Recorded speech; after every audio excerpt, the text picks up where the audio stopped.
आजकल सुबह के स्कूल लग चुके हैं। 7:30 बजे के आसपास स्कूल में पहुंचना पड़ता है। तो आद्या, मोनिका और सोनाक्षी तीनों एक साथ स्कूल के लिए निकल पड़े और हमारे घर से स्कूल तक पहुंचने में 45 मिनट लग जाते हैं। तो 7 बज गए, तो 7:45 के आसपास से स्कूल में पहुंच जाएंगे।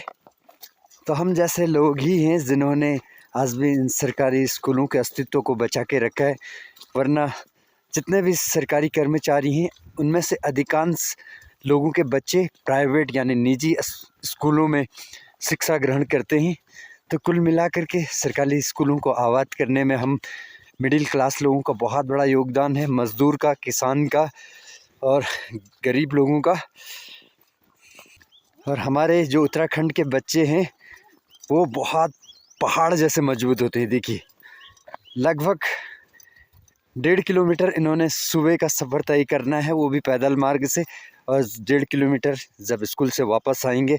और दिन भर दौड़ते रहते हैं, भागते रहते हैं, कुछ ना कुछ काम करते रहते हैं।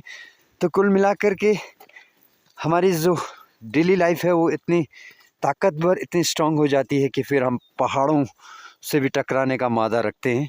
और ये जो स्किल है ये हमें बचपन से ही सिखाई जाती है और उसके बाद धीरे धीरे जैसे हम आगे बढ़ते हैं हमारे ब्लड में आ जाती है। तो रास्ते भी काफ़ी पथरीले होते हैं, टेढ़े मेढ़े होते हैं और काफ़ी चढ़ाई भरे रास्ते होते हैं। उन्हीं रास्तों से होकर ये बच्चे स्कूल जाते हैं। आद्या अभी छोटी है और आद्या का बस्ता काफ़ी भारी हो रहा है।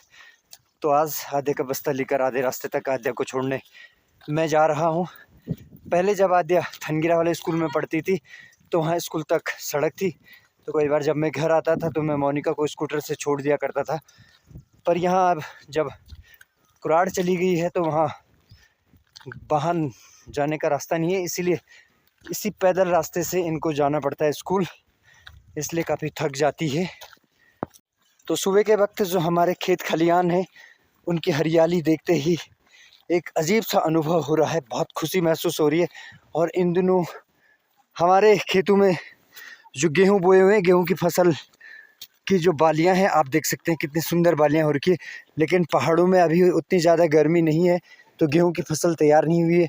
जबकि हमारे जो भाबर हैं जहां बहुत ज़्यादा गर्मी होती है, तराई वाले क्षेत्रों में, वहां गेहूं कटने शुरू हो चुके हैं। यहाँ अभी 1.5 से 2 महीने और लगेंगे गेहूं की फसल को तैयार होने में। चलो चलो चलो। तो ये हमारे आसपास की बहुत ही खूबसूरत प्रकृति और हमारे गांव के खेत खलिहान। तो आप देख सकते हैं प्राकृतिक रूप से हमारा गांव कितना खूबसूरत है।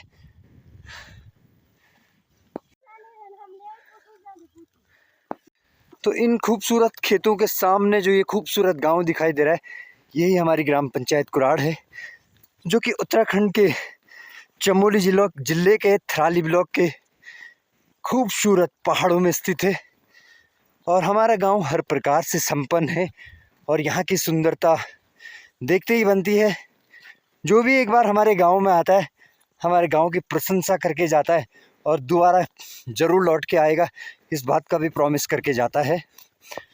तो अब अभी हम अपने गांव के बहुत समीप पहुंच चुके हैं और यहाँ से लगभग 15 मिनट और आद्या, मोनिका को अपने स्कूल पहुंचने में लगेंगे। तो मैं यहाँ से घर जाता हूँ क्योंकि मुझे जाना है थराली। तो अब करता हूँ आप लोगों को bye bye bye bye, take care. जो मिड डे मील मिलेगा अच्छे से देखना पहले, फिर खाना, ठीक है? क्योंकि कई बार कंकड़ पत्थर भी हो जाते हैं ना, उतनी सही सफाई नहीं हो पाती मे बी की, फिर भी गुरुजी लोग पूरा ध्यान रखते हैं। पर कभी कभी मिस्टेक घर में भी हो जाती है, तो स्कूल में तो ऑब्वियसली ना, क्योंकि उनके पास बहुत सारा काम होता है ना। सारे गुरुजी लोगों को मेरी तरफ से प्रणाम बोल देना। जाते जाते कुछ बोलना चाहोगे?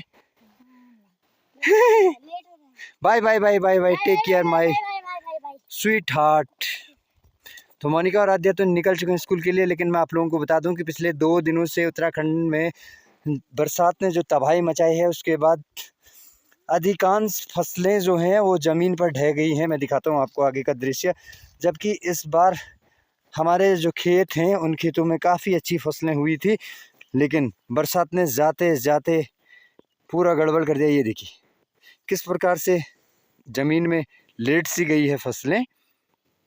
तो गाइस, मोनिका और आद्या तो स्कूल के लिए जा चुके हैं, लेकिन एक बहुत ही दिल की बात आप लोगों के साथ साझा कर रहा हूँ। जब भी मैं अपनी ज़िंदगी में बहुत ज़्यादा थक जाता हूँ किन्हीं भी कारणों से, तो मैं अपने घर पर आता हूँ और दोनों बेटियों के साथ कुछ देर समय बिताता हूँ, उनके साथ खेलता हूँ, कूदता हूँ, उनकी बातें सुनता हूँ, अपनी बातें उनके साथ साझा करता हूँ, तो मेरी पूरी थकान मिट जाती है और मैं फिर से अपने आप को तरोताज़ा महसूस करता हूँ। तो बेटियाँ सच में जीवन में बदलाव लाती हैं। तो जाते जाते प्रकृति के खूबसूरत नज़ारे भी हम आपको दिखाते हुए जाएं। ये देखिए, इन पहाड़ों में स्थित ये सीढ़ी नुमा खूबसूरत खेत खलिहान हर किसी इंसान को अपनी ओर आकर्षित करते हैं। गाइस, आज मेरी अभीक है यानी फास्ट है और कल मुझे मम्मी के मासिक श्राद्ध करने हैं। इस दुनिया से जाए हुए मम्मी को आज 29 दिन हो गए हैं, कल 30वां दिन पूरा हो जाएगा और 1 माह कब चला गया पता ही नहीं चला। लेकिन इन दिनों में हर प्रकार से माँ की बहुत याद आई। और माँ क्या होती है ये तो हर कोई इंसान जानता है, लेकिन माँ को खोने का दर्द क्या होता है ये वही इंसान जानता है जिसकी माँ इस दुनिया से चली जाती है। तो कुल मिलाकर के ये बहुत ही टफ टाइम था मेरे लिए। तो क्या करें, हर इंसान के साथ कभी ना कभी ऐसी सिचुएशन होती है। जाओ फटाफट जाओ, लेट हो गया है। देखो कुछ बच्चे अभी जा रहे हैं, कई बार घर में हो जाता है, बच्चे देर से उठते हैं और स्कूल के लिए देर से तैयार होते हैं, तो स्कूल पहुंचते पहुंचते काफ़ी समय लग जाता है। तो इन बच्चों के स्कूल जाता देखकर अपना बचपन याद आ गया। हम भी बिल्कुल कुछ ऐसा ही किया करते थे। हम भी सुबह जल्दी नहीं उठ पाते थे, जल्दी तैयार नहीं हो पाते थे, तो स्कूल में हमेशा देरी से पहुंचते थे और गुरुजी लोगों की डांट हमें सुनने को मिलती थी। और शुरुआत ही हमारी यानी कि डांट खाने से शुरू होती थी और दिन भर कुछ न कुछ हमारे साथ चलता ही रहता था। तो वो पुरानी यादें ताज़ा हो गई इन खूबसूरत नन्हे मुन्ने प्यारे बच्चों को देखकर। तो चलिए जाते जाते आपको कुछ वेदर रिपोर्ट आज की दे दें। आज सुबह का मौसम भी काफ़ी ठंडा है, ठंडी ठंडी हवाएं चल रही हैं। पिछले 3 दिनों से उत्तराखंड में लगातार बारिश हो रही है और आज भी गहरे और घने बादल छाए हुए हैं। चलो आसमान की ओर आपको ले चलता हूँ।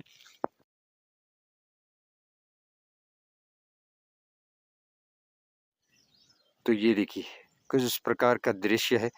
तो इन तस्वीरों को देखने के बाद आप खुद समझ सकते हैं कि आज भी मौसम किस प्रकार का रहने वाला है। तो इन गहरे और घने जंगलों के बीच में हम रहते हैं और यही हमारा घर है। तो खूबसूरत पर्यावरण होने की वजह से हमें हमेशा ही प्रकृति के समीप रहने का मौका मिलता है। तरोताज़ा हवाएं मिलती हैं, ठंडा पानी मिल जाता है। तो कुल मिलाकर के हमें आधुनिक चीज़ों पर यानी ये भौतिक चीज़ों पर निर्भर रहने की ज़रूरत नहीं होती है, बल्कि हम नेचुरल लाइफ जीते हैं। तो आज के इस वीडियो में इतना ही। उम्मीद करता हूँ आपको ये वीडियो पसंद आया होगा। यदि वीडियो पसंद आया हो तो वीडियो को लाइक कर देना, चैनल को सब्सक्राइब कर देना, हो सके तो दूसरे लोगों के साथ भी साझा कर देना। जल्द मिलते हैं इसी प्रकार के वीडियो में, तब तक के लिए जय हिंद, जय भारत, जय उत्तराखंड, वंदे मातरम। और इस वीडियो को देखने के लिए पुनः आपका धन्यवाद।